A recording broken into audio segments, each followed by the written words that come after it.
Hello' viewers, আপোনালোকে কেনেকৈ 2025 চনৰ DLED প্ৰি এণ্ট্ৰি টেষ্টত এখন চৰকাৰী ইনষ্টিটিউশ্যনত ছিট পাবলৈ সক্ষম হ'ব।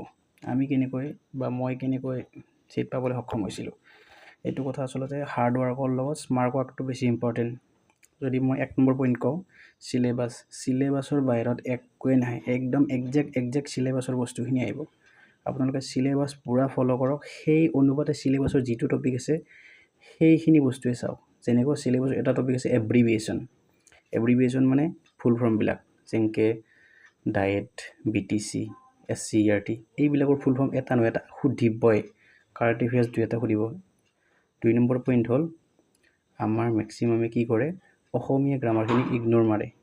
সেই অসমীয়া গ্ৰামাৰখিনিতেই মেক্সিমামৰ ফুল যায়, আৰু বাকীখিনি চবেই অলৰেডি পাৰেই। অসমীয়া গ্ৰামাৰখিনি যোনে পাৰে সেই লিষ্টত আগত থাকিবই।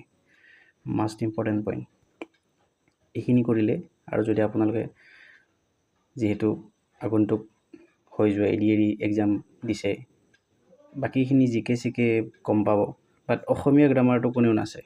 এই বস্তুটো ইম্পৰ্টেণ্ট। আশা কৰোঁ 2025 চনত সক্ষম হ'ব।